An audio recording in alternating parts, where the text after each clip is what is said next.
बच्चों, surface areas and volumes exercise 13.4 का question 3। A phase the cap used by the Turks is shaped like the frustum of a cone. If its radius on the open side is 10 centimeter, radius at the upper base is 4 centimeter, and its slant height is 15 centimeter. Find area of material used for making it. इस question में एक आपको frustum of cone दिया गया है, cap के shape में है ये। इसका जो ओपन हिस्सा है इसका रेडियस 10 सेंटीमीटर है। ऊपर में जो फ्लैट सरफेस है इसका रेडियस आपको 4 सेंटीमीटर दिया हुआ है। इस कैप की स्लैंट हाइट 15 सेंटीमीटर यानी एल आपको दी गई है 15 सेंटीमीटर। आपसे पूछ रहा है find area of material used for making it. तो इस कैप को बनाने में कितना मटेरियल लगा है इसको निकालने के लिए total surface area of the frustum आपको निकालना होगा। Total surface area of frustum, आप पहले इस फ्रस्टम का कर्व्ड सरफेस एरिया निकालेंगे।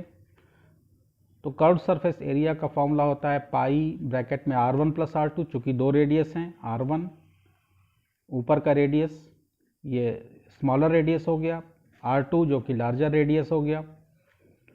तो पाई R1 plus R2 into slant height L, ये कर्व सरफेस एरिया हो गया।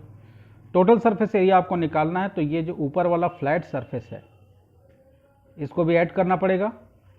तो इसका फॉर्मूला हो जाएगा, चूँकि हमने इसको R1 लिया है तो पाई R1 स्क्वायर, सर्कल के स्क्वायर का फॉर्मूला पाई R स्क्वायर होता है। तो इसके फ्रस्टम के कर्व्ड सरफेस एरिया में ये पाई R1 स्क्वायर हम, जिसका रेडियस R1 4 सेंटीमीटर है, ये वाला हिस्सा ऐड कर देंगे तो टोटल सरफेस एरिया फ्रस्टम मिल जाएगा, यानी कितना मटेरियल लगेगा वो एरिया हमको मिल जाएगा। तो हम फॉर्मूला नोट करते हैं और वैल्यू पुट करते हैं इसमें। Total surface area of frustum formula हो गया pi R1 plus R2 into l plus pi R1 square. Pi की वैल्यू आपको 22/7 लेना है, तो हम वैल्यू पुट करते हैं पाई की 22/7। R1 प्लस R2, R1 आपके पास है 4 सेंटीमीटर, R2 आपके पास है 10 सेंटीमीटर, तो 4 प्लस 10 इंटू एल, एल की वैल्यू आप 15 सेंटीमीटर दी गई है, प्लस पाई R1 स्क्वायर। तो पाई की वैल्यू हो जाएगी 22/7 इंटू R1 स्क्वायर। R1 आपके पास है 4 सेंटीमीटर, तो 4 का स्क्वायर हो जाएगा। अगले स्टेप में हम 22/7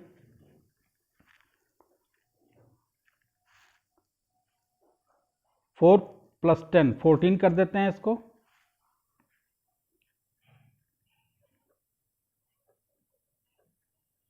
इंटू साथ में 15 है, प्लस 22/7 इंटू 4 का स्क्वायर हो गया 16। 22/7 कॉमन है तो 22/7 को हम कॉमन ले लेते हैं। ब्रैकेट में आ जाएगा 14 इंटू 15 प्लस यहाँ बचेगा 22/7 कॉमन हो गया 16 यहाँ पे बचेगा।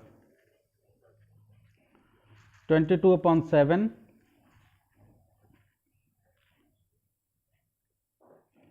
14 इंटू 15, इसका प्रोडक्ट आएगा 210 और प्लस 16। 22/7 210 और 16 को जब हम ऐड करेंगे तो 226 आएगा हमारे पास। 7 से ये कटने वाला नहीं है तो हम 22 और 226 को आपस में मल्टीप्लाई कर देते हैं तो हमारे पास आएगा 4972। 4972 और नीचे हमारे पास 7 है। 4972 को जब हम 7 से डिवाइड करेंगे तो हमारे पास आएगा 710.28 सेंटीमीटर स्क्वायर। चूँकि एरिया पूछा गया है तो हम सेंटीमीटर स्क्वायर में लिखेंगे। या जैसा बुक में आंसर दिया गया है इसको मिक्स फ्रैक्शन में हम चेंज कर लेते हैं, तो 710 and 2/7 centimetre square.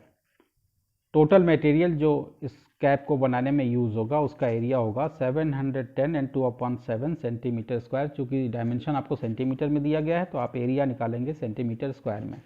Final answer लिख लेते हैं, hence area of the material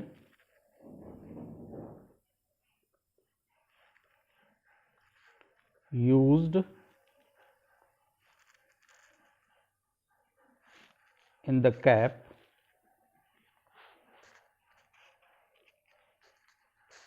equal to 710 and 2/7 centimetre square. तो इजी क्वेश्चन था, होप आपके समझ में आया है। ये वीडियो अगर अच्छा लगा तो चैनल को सब्सक्राइब कीजिए, अपने फ्रेंड्स के साथ शेयर कीजिए। अपडेट रहने के लिए बेल आइकन को भी प्रेस कीजिए, क्योंकि आने वाले वीडियोस में हम complete NCERT, exemplar, RD Sharma और आरएस अग्रवाल के क्वेश्चन आपको कराएंगे। साथ में फिजिक्स और केमिस्ट्री की भी वीडियोस आपके लिए लाएंगे। कहीं डाउट होता है आपको तो आप कमेंट सेक्शन में पूछ सकते हैं या मेरी ईमेल आईडी पे पूछ सकते हैं। Thank you.